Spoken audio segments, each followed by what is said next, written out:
Hello friends, welcome to சமையல் புதிது.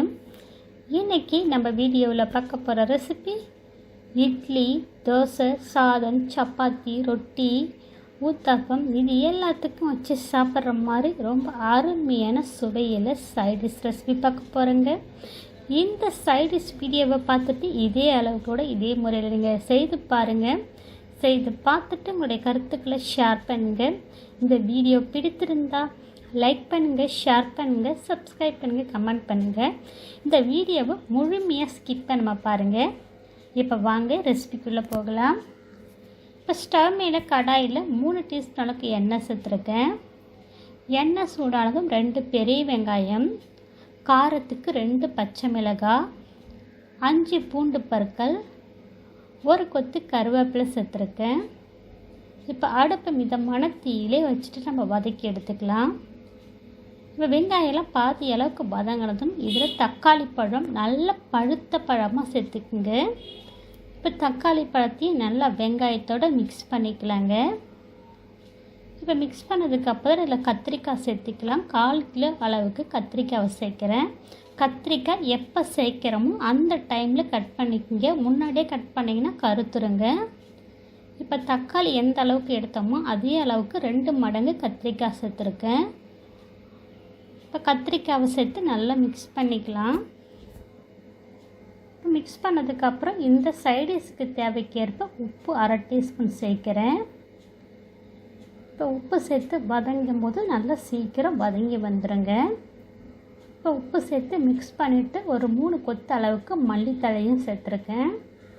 இப்போ மல்லித்தழையை சேர்த்து நல்லா மிக்ஸ் பண்ணிக்கலாம். இப்போ மிக்ஸ் பண்ணிட்டு நல்லா மிதமான தீயிலே ஒரு 3 நிமிஷம் போல் நல்லா வதங்கி வரட்டுங்க.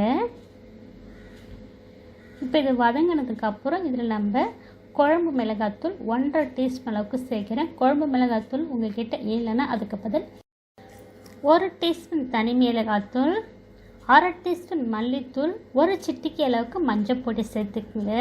இப்போ கொஞ்சமாக புளியும் சேர்த்துருக்கேன். அடுப்பை சிம்மில் வச்சுட்டு நல்லா இதனுடைய பச்சை வாசனை போகிற அளவுக்கு நல்லா மிக்ஸ் பண்ணிக்கலாங்க. இப்போ இது நல்லா பச்சை வாசனை போனதளவுக்கு நல்லா மிக்ஸ் பண்ணிவிட்டு இது தனியாக ஒரு பிளேட்டுக்கு மாற்றி ஆற வச்சுக்கலாங்க. ஆறினதுக்கப்புறம் மிக்ஸி ஜாரில் தண்ணி சேர்க்காமல் கொஞ்சம் கொரகொரப்பாக, ரொம்ப நைஸாக அரைக்கக்கூடாது, கொஞ்சம் கொரகொரப்பாக அரைச்சி எடுத்துகிட்டு வந்துடலாங்க. இப்போ கடாயில் 2 டீஸ்பூன் எண்ணெய், 1/2 டீஸ்பூன் கடுகுளுத்தம் பருப்பு, 1/4 டீஸ்பூன் சீரகம், 2 வரமிளகாய் சேர்த்துக்கலாம். இது எல்லாம் பொரிஞ்சதும் கொஞ்சமாக பெருங்காயத்தூள், வாசனைக்கு கருவேப்பிலை சேர்த்துக்கலாம். இப்போ நம்ம அரைச்சி வச்ச கத்திரிக்காவை சேர்த்துக்கலாங்க. ரொம்ப நைஸாக அரைக்கல பாருங்கள், கொஞ்சம் கொரகொரப்பாக இருக்கணும். இப்போ கத்திரிக்காய் விழுதுகளை சேர்த்து நல்லா மிக்ஸ் பண்ணிக்கலாம். இப்போ நல்லா மிக்ஸ் பண்ணி இதை 3 நிமிஷம் போல் நல்லா வதங்கி வரட்டுங்க மிதமான தீயிலே.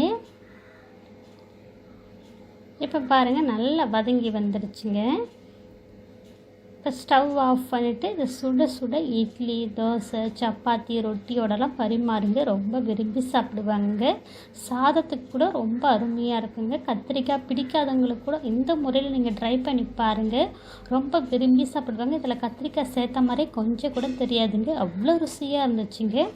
இதே முறையிலே இதே அளவுகளோட இந்த சைடிஷை நீங்கள் ட்ரை பண்ணி பாருங்கள். செய்து பார்த்துட்டு உங்களுடைய கருத்துக்களை ஷேர் பண்ணுங்கள். இந்த வீடியோ உங்களுக்கு பிடித்திருந்தால் லைக் பண்ணுங்கள், ஷேர் பண்ணுங்கள். நம்ம சேனலுக்கு மறக்காமல் சப்ஸ்கிரைப் பண்ணுங்கள். கூடவே பெல் ஐக்கானை கிளிக் பண்ணி வச்சுக்கிங்க. அதில் ஆல்ன்ற ஆப்ஷன் வரும், அதையும் கிளிக் பண்ணி வச்சுக்கிங்க. அப்போ தான் அடுத்தடுத்து போடக்கூடிய 19 வீடியோக்கள் உடனுக்குடன் அப்டேட் ஆகும்.